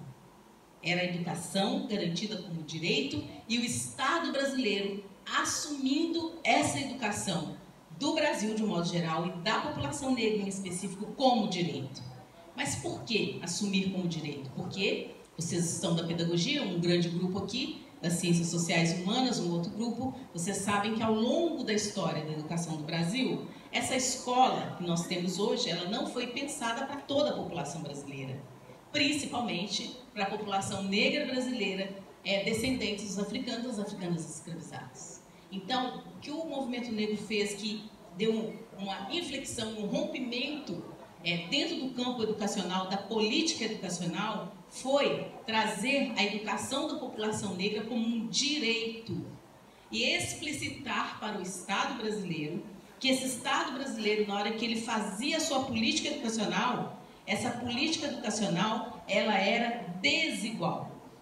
A oferta era desigual para o Brasil de modo geral, para as questões regionais que o Brasil tem aqui e sempre teve, mas principalmente para uma determinada parcela da população brasileira que não gozava do direito à educação. A mais básica possível. Quando ia ascendendo para os outros níveis e outros graus, nós chegamos em 2002, me parece, com a pesquisa do IPEA, com 1,1% de jovens negros nas universidades. Imagina o que era isso. No Brasil dos anos 2000. Então, se hoje entrou uma quantidade significativa de negros, negras, e juntamente com eles, estudantes de escolas públicas, brancos, pobres, indígenas, quilombolas, isso mudou um quadro, mas tem muito para mudar. Porque se tinha 1,1% de um determinado grupo étnico-racial, somando com 0, pouquinho dos indígenas, quanto será que teria desse outro grupo étnico-racial quando a gente pensa em relações raciais, que nós estamos pensando população negra e população branca, basicamente, quando a gente está pensando nessas relações raciais. Então, o movimento negro ele faz uma inflexão na política brasileira de denunciar para a sociedade, dentro e fora do Brasil, de que havia o que hoje nós chamamos de racismo institucional, que imperava nas estruturas das instituições democráticas no Brasil, e uma delas era a escola. E que toda a luta que nós fazíamos por democracia, nos anos 60, na luta contra a ditadura, Paulo Freire, etc., etc., se não pautassem também a questão racial, seriam sempre lutas que não atingiriam o cerne de uma das dimensões mais desiguais que o Brasil vivia, que era a desigualdade racial, fruto da existência do racismo. Então, quando o movimento negro percebe isso, E é isso, o movimento negro, desde as organizações, associações, até o que a gente vai chamar de movimento negro contemporâneo, que o MNU é um grande exemplo desse movimento negro contemporâneo, final dos anos 70, juntamente com o quê? Com as outras lutas democráticas contra a ditadura militar, etc. Quando esse movimento vai crescendo, ele participa do processo de redemocratização da sociedade, esse movimento luta por uma democracia de fato. Uma democracia que seja uma democracia de raça, classe e gênero, digamos assim. Mas nem sempre, no próprio campo emancipatório, essa discussão era aceita. Então a gente chega nos anos 80, nós chegamos nos 100 anos da abolição, nós chegamos com a Constituição Federal, realizamos a Assembleia Nacional Constituinte. Quando vai chegando lá para os anos 90, realizamos uma marcha em 95, a Marcha Zumbi dos Palmares, denunciamos, cobramos do presidente da República da época, tivemos um documento da marcha, etc, etc. Vai passando o neoliberalismo acirrando, a sociedade brasileira com crises econômicas, etc. E o movimento negro ali, falando, olha, existe racismo, olha, a população negra não participa dos direitos à saúde, dos direitos à educação, do direito à moradia, quem são os pobres do Brasil, quem é a maioria dos pobres do Brasil, essa denúncia, esse farol, esse alerta. Aí chega um momento, no final dos anos 90, que o movimento negro fala assim, chega, cansamos. Como é que o negócio da blusa da menina? Como é que é? Estou exausta, porém plena. Assim. Ela tem uma blusa aqui maravilhosa. Então o movimento fala, estou exausto dessa história, porém pleno, né? E aí o que esse movimento faz? Ele fala o seguinte, olha, já que não está dando na onda da discussão da universal, democracia para todos, saúde para todos, educação para todos, nós agora vamos falar o seguinte, Estado brasileiro, você tem obrigação, dever de construir políticas específicas. Se as políticas para todos não nos cabem, políticas específicas terão que ser construídas para quê? Para que o Estado brasileiro, que lutava para si, nós lutávamos e havia grupos que lutavam para tentar democratizar esse Estado brasileiro e essa democracia que vivemos e que está em risco, para que esse Estado reconhecesse que também a questão da raça era estrutural e estruturante das desigualdades e iniquidades que existiam no Brasil. E é nesse momento que o movimento negro começa a construir a discussão das ações afirmativas. Começa a construir o debate das ações afirmativas inspirado nas experiências norte-americanas, porém à luz da sociedade brasileira. Porque muitas vezes as pessoas criticam e falam, isso é uma cópia dos Estados Unidos, etc, etc. Uma coisa é você ter uma inspiração em outras experiências, em contextos que têm semelhanças com o contexto que você vive e tem também diferenças, e se inspirar e fazer uma releitura, uma ressignificação para a sua realidade. Pois foi isso que o movimento negro fez. E aí surge, em 2001, Durban, na África do Sul. O movimento negro vai, junto com outros movimentos sociais, tem pré-conferências, etc. Nós temos uma mudança de conjuntura política no Brasil, quando o governo mais à esquerda chega ao poder, comprometido com as lutas sociais, com os movimentos sociais, e dentre eles o movimento negro. E aí, na esfera do Estado brasileiro, nós começamos a ter pela primeira vez políticas de igualdade racial. Suficientes? Não, claro que não. Mas essas políticas foram a primeira vez que o Brasil garantiu, por lei, institucionalizou direitos para a população negra, reconhecendo o gap que o racismo traz na vida das pessoas. E, nesse contexto de luta por uma democracia, de luta por uma igualdade, por uma equidade, de luta pelo que hoje nós chamamos de justiça social, lemos, discutimos as políticas de reconhecimento, tudo isso, os movimentos sociais e o movimento negro, ele fazia na sensibilidade da leitura política, ele fazia no intercâmbio que já era conhecido com outros intelectuais negros e negras, inclusive africanos e africanas, e eu brinco com o pessoal que não tinha Facebook, não tinha WhatsApp naquela época, e a gente conseguia se comunicar, e conseguia construir pautas. Então, o movimento, ele olha para uma instituição pública que deveria ser democrática, na qual a lacuna da não presença de negros e negras, ela impactava a vida e a garantia de mais direitos ainda para a população negra, porque os colocaria na sociedade num outro patamar no campo do conhecimento e da política, a universidade pública. Então, formula-se toda uma discussão, um debate de que não haveria democracia no Brasil se não tivesse igualdade racial. E de que não haveria igualdade racial se não houvesse democracia. E essa democracia que expande para os mais diversos setores, um deles, a universidade pública, foi um foco importante. Por quê? Porque é um espaço que se formam lideranças acadêmicas, políticas, artísticas, não é isso? Profissionais, técnicos. É um espaço que você forma, principalmente no Brasil, a nossa universidade ela tem um caráter muito profissionalizante, se é que eu posso dizer assim, que nos manda muito mais para esse mercado de trabalho do que necessariamente para uma pós-graduação, para uma carreira acadêmica. São pouquíssimos que vão. As pessoas vão para um dito mercado. E existem setores do mercado que antes era muito mais visível a não presença de negros e negras do que hoje, e existem outros setores do mercado de trabalho que não existe a presença negra significativa até hoje. Inclusive com salários diferenciados para mulheres negras e mulheres brancas, homens negros e homens brancos, etc.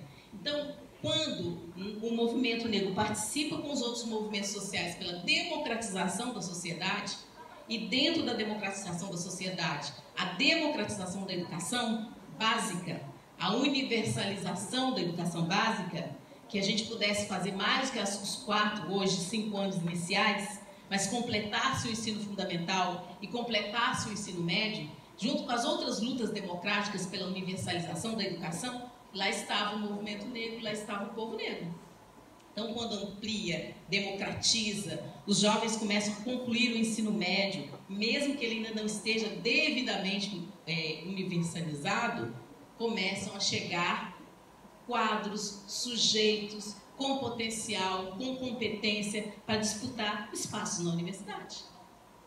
E aí, esse movimento começa a fazer todo um trabalho, e faz até hoje, e é importante que vocês nos ajudem a fazer esse trabalho, que é de explicitar para a juventude que está no ensino médio, negra, e que sai do ensino médio, hoje, Enem, na nossa época era tudo muito diferente, era vestibular, Esse movimento começa das mais diversas formas, e aí nessa dimensão desse movimento negro do século XXI, explicitar que essa universidade, que esse espaço chamado universidade também era deles. E a gente faz uma inflexão na política educacional, porque na política educacional, na LDB, a universidade não é colocada como um direito. E fomos nós que politizamos esse lugar da universidade e falamos: a universidade é lugar do povo preto. Não é isso? A universidade é direito do povo preto. Esse é um discurso político que nós construímos e que tensionamos a própria política educacional. E esse olhar sobre a universidade não é porque a gente considera a universidade a maior maravilha do mundo. É primeiro porque ela é um direito. A educação é um direito. A especialização nas mais diversas áreas do conhecimento é um direito. E esse direito vai garantir que cidadãs e cidadãos possam estar na sociedade disputando lugar no mercado de trabalho, no mercado acadêmico, etc., com toda a sua trajetória racial, com a sua corporeidade, com os seus saberes, com os seus conhecimentos, e isso tensiona o racismo. Se eu fico falando sobre o racismo e não coloco esses sujeitos que o racismo tenta subjugar nos espaços de direito, de decisão, de poder, de visibilidade, artístico, cultural, de produção do conhecimento, o racismo fica quietinho no lugar dele. O que desconforta, incomoda e tira do lugar racismo e racistas? Os sujeitos considerados não humanos, inferiores, lá, junto com, estudando na mesma sala de aula, discutindo com os professores e as professoras, mas também tem esse autor e essa autora aqui. Professora, a senhora conhece esse autor, essa autora aqui? Tá, mas a senhora só vai dar essa discussão, ou o senhor só vai dar essa discussão sobre a história da Europa? O que sabe sobre o continente africano, etc. Estudantes dos países africanos de língua portuguesa que viram e falam, não, mas essa aí não é a visão da Guiné-Bissau, não é assim não. A história da Guiné-Bissau passa por um outro lugar, assim, assim. É ou não é? O sujeito lá impacta, desconforta, tensiona, mas seria essa uma educação democrática que deveríamos ter em todo o nosso país. Com as mais diversas formas dessa diversidade. Aqui nós estamos falando do caso da questão racial, mas nós temos também povos indígenas com culturas maravilhosas, população ribeirinha com culturas maravilhosas, povos da floresta com cultura maravilhosa. Onde estão as jovens e os jovens desses povos? Que puderam concluir o ensino médio, que ainda em alguns lugares nem o ensino médio se conclui. Então eu quero que vocês entendam que a relação entre universidade, democracia e combate ao racismo, ela passa por essa e por outras complexidades. E se aqui no Brasil hoje é possível a gente falar dessa relação entre a universidade, a democracia e o combate ao racismo, é porque a sociedade brasileira, o Estado brasileiro e essa universidade brasileira foi educada e reeducado pelo movimento negro e uma série de outras organizações negras sobre o que é o racismo e como o racismo ele é prejudicial para todos nós, brancos, negros, indígenas, mestiços, etc. Como eu falava hoje à tarde, o racismo nos deseduca a todos e todas. O racismo nos emburrece, se é que eu posso dizer isso, a todos e todas, porque ele tolhe a nossa visão de enxergar a beleza da diferença e o trunfo de um país tão diverso e tão diferente que poderia trabalhar com essa diversidade e essa diferença para romper com estruturas arcaicas do poder e construir, de fato, uma democracia que seja com representatividade e com representação da diversidade que é o nosso país. A nossa democracia ainda não é representativa e nem tem a representação da diversidade do nosso país. Não temos em todos os setores ainda. E estamos lutando e caminhando. E estamos no momento em que forças que não concordam com essa perspectiva, hoje, ocupam espaços de poder e tentam das mais diversas formas tolher aquilo que já foi avanço democrático e que causou essas fraturas nessa estrutura colonial, nessa colonialidade. E aí eu cito o professor Kabengele Munanga. Ele fala o seguinte, vocês já devem ter lido isso: o racismo é um crime perfeito. É um crime perfeito porque, ao mesmo tempo que temos uma sociedade extremamente racista, as pessoas dizem que não são racistas, até hoje. Ou seja, é uma sociedade de racistas sem racismo. E mais, Kabengele, ele faz essa crítica, mas depois ele vira e fala sobre esse país democrático que, olha a contradição, luta para ser democrático, pelo menos é isso que nós lutamos, eu entendo que as pessoas que estão aqui lutam por isso, e ao mesmo tempo mantém dentro de si e convive com essa democracia uma série de mazelas. O próprio capitalismo, não é isso? Que não rima com democracia. Imagina, você tem ali propriedade privada, donos dos meios de produção, que é o tipo de meios de produção já são outros, inclusive, não são daquela forma. Racismo, patriarcado e tal. Essa é uma democracia tensionada, digamos assim. O Brasil tem uma democracia, vive uma democracia tensionada. E o Cabé fala o seguinte: um país democrático, no meu ponto de vista, é um país que reflete a sua diversidade onde? Na estrutura de poder. E é isso aí. A gente está falando de relações de poder. E a gente está falando de uma sociedade que, durante muito tempo e ainda hoje, privilégios são lidos por determinados grupos como direito deles. Direito não é meu, direito tem que ser de todos. Direito tem que ser distribuído, redistribuído, reconhecido. Direito tem que vir junto com justiça social, com justiça redistributiva.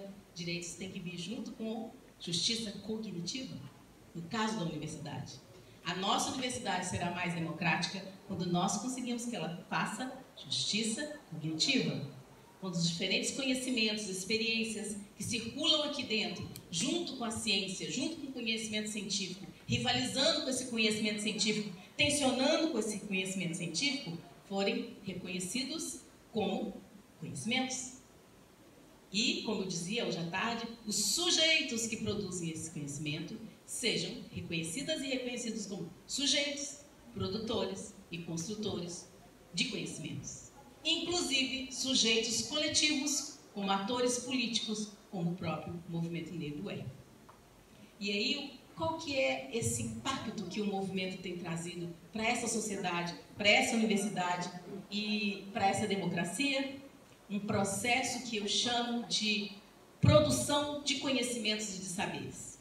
E que eu quero destacar 3. Identitários, políticos, estético-corpóreos. Esses são os que eu trabalho no livro. E seria muito interessante se vocês construíssem outros saberes e outros conhecimentos também, que algumas outras pessoas têm feito. E eu não quero dar dicas para vocês de quais são esses saberes, esses conhecimentos, mas eu quero ver se vocês conseguem enxergá-los e compreendê-los nas imagens que eu quero projetar aqui. E essas imagens, elas dizem respeito de quando o movimento negro reeduca a própria educação. E eu quero passar para vocês, e tem jeito de apagar aqui para ficar mais visível? Tem jeito de apagar? Ou vocês veem? Todo mundo vem bem, né? Então vamos lá.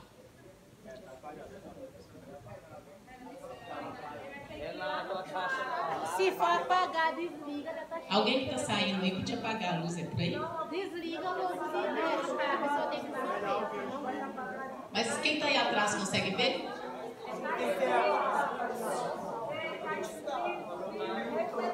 Espera aí que eu sou cega, deixa eu pôr os óculos. De longe não enxergo. Aí, tem alguém lá ajudando. Cuidado aí, para não levar choque. Tem refletor pau. Nem não. Refletor pau.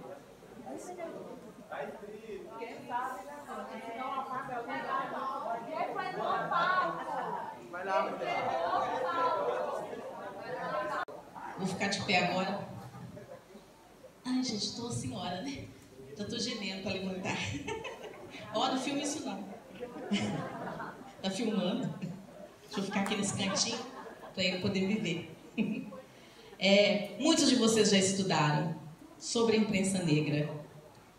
Aqui na Unilab eu não preciso de me delongar sobre isso, mas o que eu quero chamar a atenção de vocês, 2 coisas. Primeiro, 1915, a primeira data que está lá, 1963, a última data. Essa é a chamada imprensa negra, principalmente paulista, mas vários pesquisadores e pesquisadoras têm levantado a ideia de que também existiu imprensa negra em muitos outros lugares do Brasil. E isso está para ser descoberto. Por quem? Por quem? Vocês. Jovens pesquisadoras e pesquisadores que podem ter como tema das suas pesquisas fazer um levantamento da imprensa negra que acontece nos outros estados, no estado onde você vive, na cidade onde você mora. Isso muitas vezes está em arquivo, esses arquivos muitas vezes estão com pessoas, não estão organizados num arquivo como instituição. E esse é você retirar de um lugar de ausência, como diz o Boaventura, conhecimentos que foram ativamente produzidos como não existentes. Entende? Porque fica parecendo que não existiu, ou só existiu em São Paulo.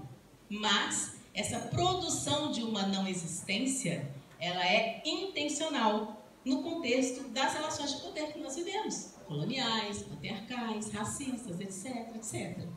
E outra coisa que eu quero que vocês lembrem é que quando nós estudamos a imprensa negra, principalmente, quando nós temos contato com os jornais, e aí tem uma série de histórias de todos eles, as tensões, os desentendimentos, a questão da frente negra, é uma história linda, maravilhosa, que se eu fosse dar aula para vocês, assim, eu dava uma aula só, 2 aulas sobre a imprensa negra. Mas aqui eu quero que vocês visualizem, né, alguns exemplos do que foi essa imprensa negra, que muitos desses materiais, vários deles estão na internet, que podem ser trabalhados como pesquisa. E isso aqui, gente, rompe com uma ideia que o racismo placou na sociedade brasileira, inclusive para as próprias pessoas negras, que diz respeito também a esse processo da colonialidade, que é a baixa intelectualidade de negros e negras. É que isso, em 1915, não tinha assim a população alfabetizada, a população negra não estava alfabetizada. Mas como é que essas pessoas produziam, escreviam, trocavam entre si? Como é que isso acontecia? Como é que essas formas de conhecimento e de registro desse conhecimento escrito, ela acontecia? Então, quando você está na educação básica, por exemplo, trabalhando com uma juventude, e que você leva essa discussão, muitos daqueles jovens que vivem com uma autoestima baixa e que o racismo fica na cabeça, tem baixa intelectualidade, não consegue escrever um texto, não é assim? Você precisa ir lá na educação básica? Quando está fazendo TCC, professor, eu não consigo escrever esse texto. Não é assim? Consegue sim. Consegue sim, porque todos e todas aqui temos condições para fazer isso. Então, muitas vezes, esse não consegue entender, não consegue saber, não consegue conceituar. Isso não é uma forcinha do mal que está falando, igual a propaganda que tem lá, que fica uma mulherzinha falando na cabeça da outra. Isso é colonialidade. É aí que ela se efetiva. Isso é efeitos do racismo na vida da gente. E aí, eu quero passar para a gente pensar a própria Frente Negra Brasileira. Mas não é só falar sobre a Frente Negra Brasileira. Tem muita coisa escrita sobre ela. O que eu quero que vocês percebam é a produção de conhecimentos que gira em torno da própria experiência da Frente Negra Brasileira. A produção do conhecimento não só no jornal que se produzia, mas naquela São Paulo da época e com expansão nacional, porque o desejo da frente é que ela fosse nacional, então ela também tinha polos em outros lugares. Uma forma de repensar o lugar dos negros e negras na sociedade brasileira da época. Já que ela era uma frente, ela tinha posições conservadoras, posições mais progressistas, tensões entre os integrantes da Frente Negra Brasileira.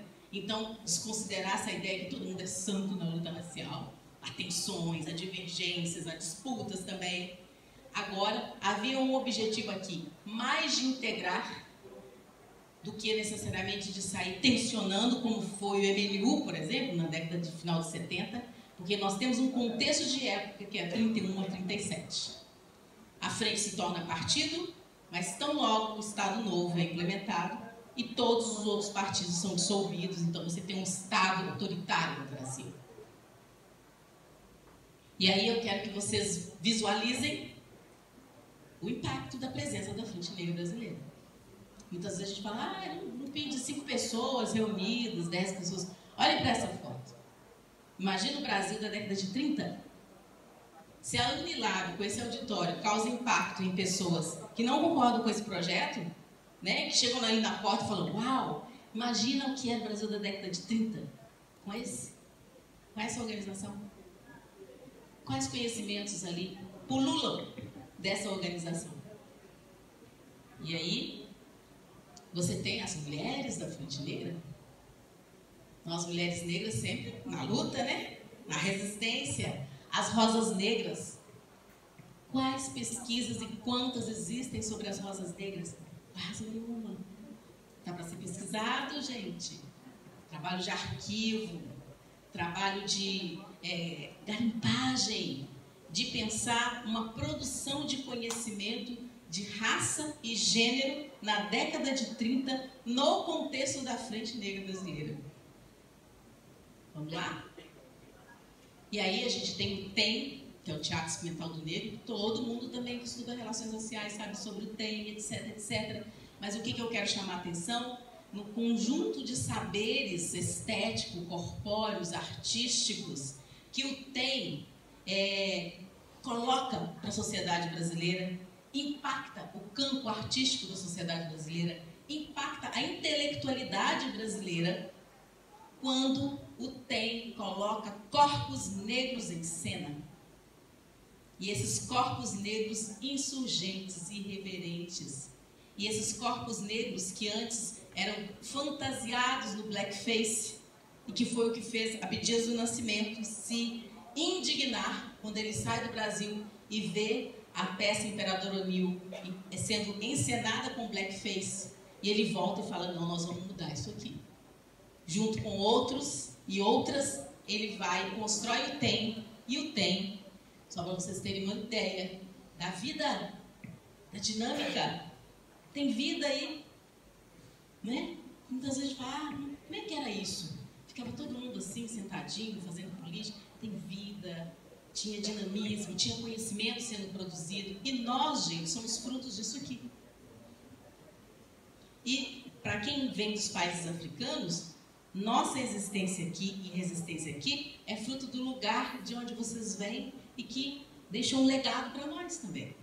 Então, quando volta aqui para o Brasil, com o Unilab, quando se forma com a produção do conhecimento, tem um link ancestral aí que a gente muitas vezes não percebe, esse link ancestral.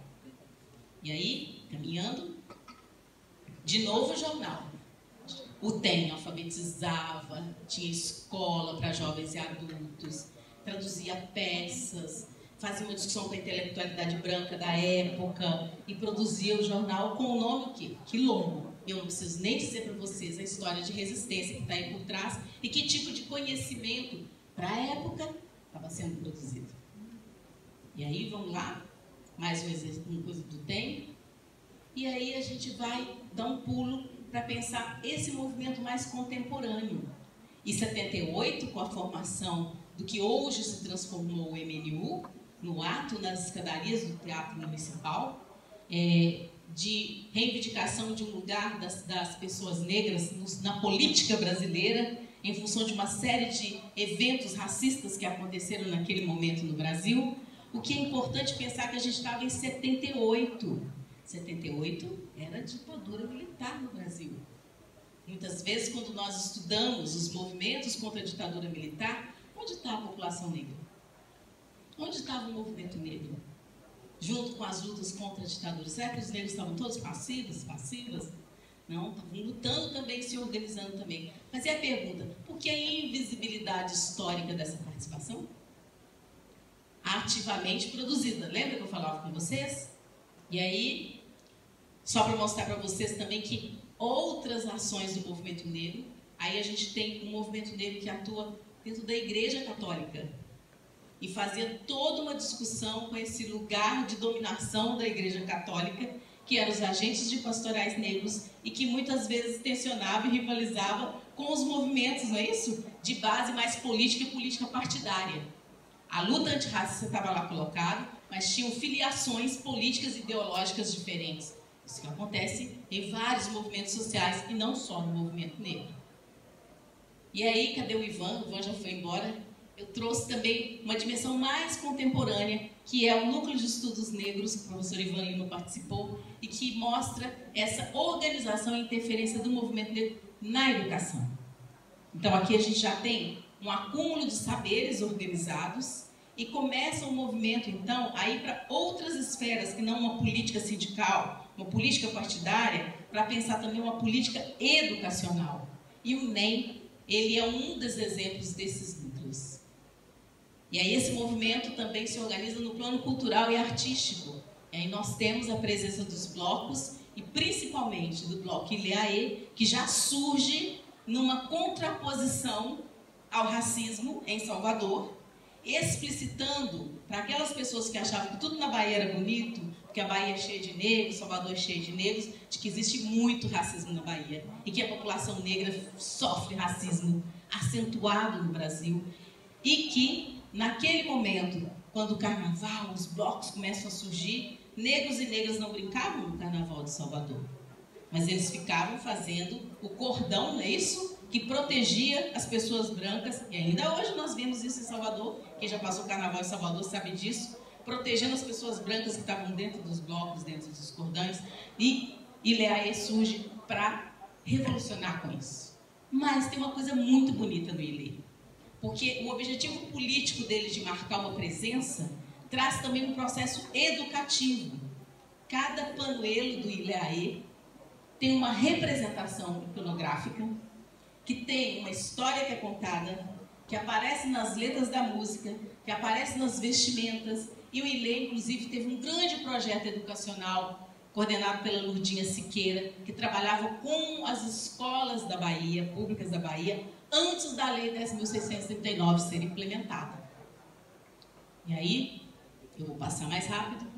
Aqui eu estou mostrando para vocês uma produção epistemológica e política do movimento negro. Muitos desses materiais, gente, estão com as pessoas. E as pessoas estão morrendo, porque estão ficando mais velhas. E elas estão indo embora com essa memória. Às vezes a família não valoriza aquele material, joga fora, descarta. Então eu acho que para a Unilab, para a nossa ação pesquisadora, resgatar esses materiais, resgatar essas histórias dessa produção epistemológica que constituiu a luta racial no Brasil, é uma tarefa extremamente importante. É um bom projeto de pesquisa, não é isso? Para os professores, as professoras e para os estudantes também. E aqui eu quero mostrar para vocês imagens de negros e negras em cena no Brasil. A Unilab é fruto disso aqui. A Unilab é fruto dessas lutas, que muitas vezes nós não participamos dela. A Unilab é fruto de uma politização do Dia Nacional da Consciência Negra, em contraposição à ideia do 13 de maio, como assinatura da Lei Áurea, e a Princesa Isabel, e a abolição da escravatura, etc. Eu me lembro quando professora, que brigava muito com as minhas colegas, porque era um momento que os meninos negros todos eram catados dentro das salas para fazer as encenações. Ah, mas tem aqui os meninos negros e tal. E aí, né, Vera? Os meninos sem camisa, uma calça aqui com elástico, jogando capoeira, assim. E aí pegava a menina branca da escola, de preferência uma menina loura, que tinha feito primeira comunhão, tinha aquele vestido comprido. Não sei se hoje ainda tem primeira comunhão, não sei mais essas coisas. E aí essa menininha era a Princesa Isabel, com uma canetinha, e aí os meninos ficavam lá jogando capoeira, e aí falava assim, está liberta, está assinada a abolição no Brasil. Aí os meninos, pensa o que é isso. Pensa. Isso não precisa ir muito longe para vocês encontrarem ainda em escolas de educação básica atividades como essa. Os professores falam assim, estamos implementando a Lei 10.639 de 2003. E aí o PIBID vai entrar aí, a residência pedagógica vai entrar aí, o curso de pedagogia vai entrar nesse campo, reeducando, né? Ressignificando e formando essas professoras e esses professores. E aí, aqui nós temos um grande momento no Brasil, 95, Marcha Zumbi dos Palmares, que eu falei com vocês no início. E eu sempre falo assim, sempre, se vocês olharem debaixo daquela bandeirinha do PT, vocês vão me ver lá, assim, porque eu estava lá na marcha.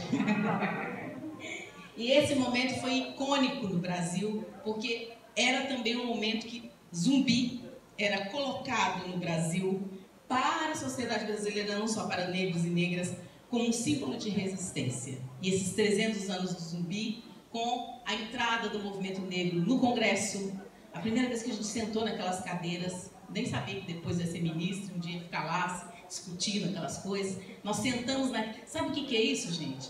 Sentar naquele espaço que é considerado o espaço do poder, não é isso, Matilde? E pensar assim, por que esse espaço não pode ser meu também? É isso. É essa projeção que a gente tem que fazer para uma emancipação dos saberes, uma emancipação das pessoas.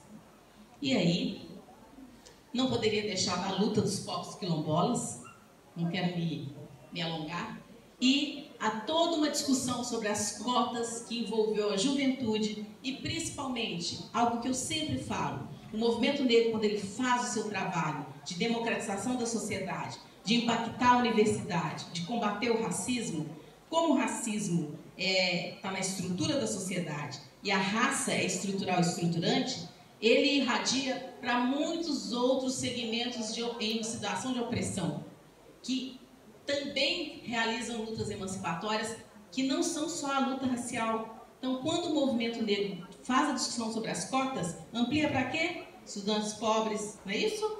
Estudantes de escola pública, vem e cola na discussão das cotas raciais. Nós tínhamos, à época, o movimento sem universidade, vieram também para o debate, todo mundo vai para o Congresso Nacional, e o resultado é a Lei 12.711, que não saiu uma lei só de cotas raciais, é uma lei de cotas socio-raciais, porque as cotas da Lei 12.711, ela é, como diz o Zé Jorge Carvalho, uma subcota, porque também ela pega renda, ela pega escola pública, etc. Outros segmentos também discriminados, em situação de desigualdade, que vão junto com a luta racial e se emancipam.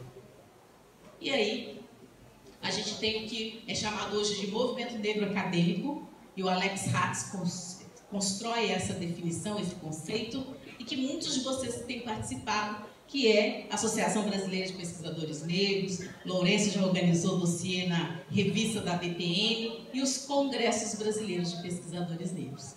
E aí, gente, eu não poderia deixar de chamar a atenção dessa corporeidade outra, desse orgulho crespo e da presença da juventude negra, principalmente das mulheres jovens negras, numa ressignificação do corpo do cabelo crespo, que também vai para os homens negros. Eventos como em Crespa Geral, Orgulho Crespo, começam a pipocar na sociedade e é uma outra leitura desse cabelo. É uma outra leitura desse ícone identitário, que é o cabelo crespo, e que o problema não está no cabelo, está no significado que ele atinge, que é construído sobre ele numa sociedade racista. O cabelo não tem nada a ver com essa história. O problema é como ele é significado no contexto das relações raciais. E aí é como se isso colasse no objeto, digamos assim, cabelo. Mas é muito mais do que isso. É uma estrutura de poder e de dominação. E a Marcha das Mulheres Negras, que foi um outro momento de inflexão na sociedade brasileira, um momento que a gente passava por um golpe. Lembram-se? Se alguém aqui foi à marcha, não sei se foram à marcha, a Marcha das Mulheres Negras ela é considerada um momento também de inflexão. E essa marcha, aí estou eu, gente, claro que eu tinha que fazer minha propaganda, eu de ministra, lá no carro de som, e aí a marcha trouxe para nós uma outra dimensão, que é a dimensão do bem viver, quando nós nos articulamos com as mulheres indígenas. E não podia deixar de falar do candomblé, de toda a experiência das religiões de matriz africana. Eu estou dando um exemplo com o candomblé, que são muitas outras, e do que significa religião e saberes de resistência, assim como da juventude negra, e o que essa juventude negra tem reeducado a sociedade, o Estado, a arte, a escola, a universidade, e tem construído uma outra série de saberes. E a denúncia.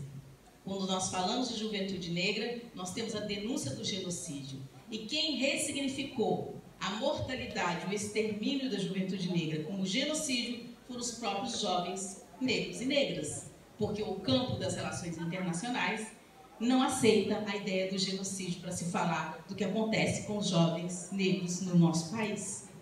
E mais, essa juventude negra, olha que interessante, lendo ou não lendo, tendo essa dimensão de uma herança intelectual e política, ela redimensiona o que Abdias do Nascimento falava lá atrás do genocídio do povo negro brasileiro, genocídio do negro brasileiro, e traz para pensar no século XXI o que está acontecendo com a nossa juventude negra.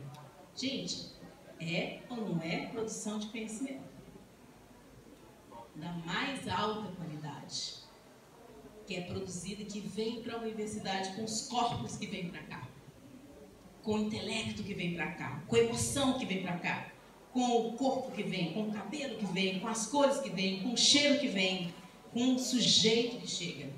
Por isso, a ideia da universidade como um espaço também como direito, ela foi defendida e é defendida por várias organizações do movimento negro e as ações afirmativas, como forma de entrada. E eu não podia deixar de falar para vocês desses saberes da capoeira e desse saber da ginga e, como diz Alan da Rosa, da pedagoginga.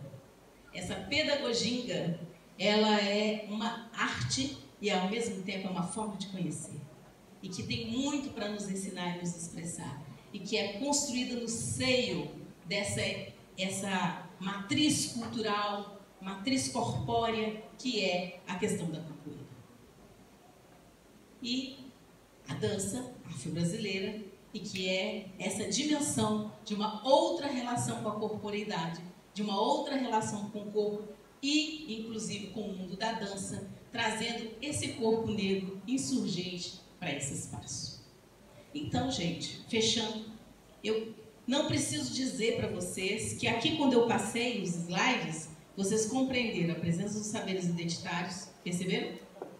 Dos saberes políticos, perceberam? Dos saberes estético-corpóreos. Esses saberes são formas de conhecimento, são formas de conhecer. Esses saberes estão aqui, na Unilab.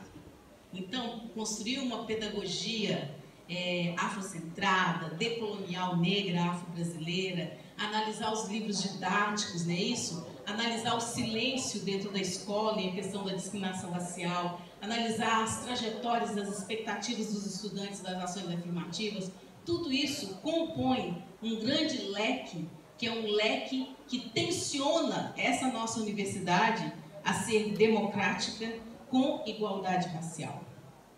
Ou seja, uma universidade democrática, ela tem que ser antirracista. Se uma universidade democrática não se colocar também como antirracista, essa democracia, ela é cumprida, digamos assim, pela metade. E não se esqueçam que, por mais pela metade, por mais imperfeita que possa ser uma democracia, e que nós continuamos lutando por ela, toda e qualquer democracia, por mais imperfeita que seja, é muito melhor do que o fascismo. E é o fascismo que a gente não tem que deixar imperar. Porque o fascismo corrói as estruturas e as pessoas. Enquanto que as lutas por emancipação, elas nos libertam. Eu acho que é essa liberdade que a gente tem que lutar por ela. Muito obrigada.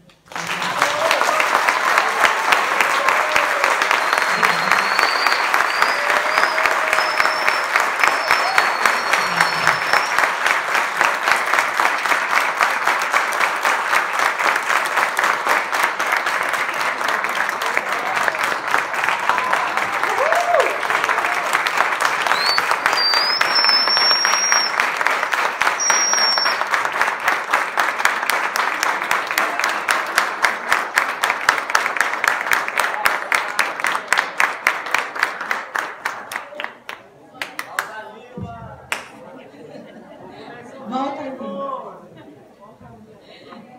Mais uma vez, né, em nome da organização da jornada Nilma Lindo Gomes, a gente agradece, né, em nome de todos os professores da universidade, né, os alunos que aqui estão, nosso projeto, subprojeto PIBID, a professora Carol está aqui porque ela está em corre, né? Agradecer professor Lino, que está lá contribuindo, está na área técnica, não está aqui dentro, que está lá contribuindo com a gente. E agora, né, nós vamos convidar. O que o professor Branco fala que alguém está fazendo um corre dentro da universidade? Convidar aqui a aluna do PIBID, que também tem uma forma de agradecer, né, Maria Jesus? E pedir que vocês também já façam a fila para os autógrafos, né, do livro. Maria Jesus.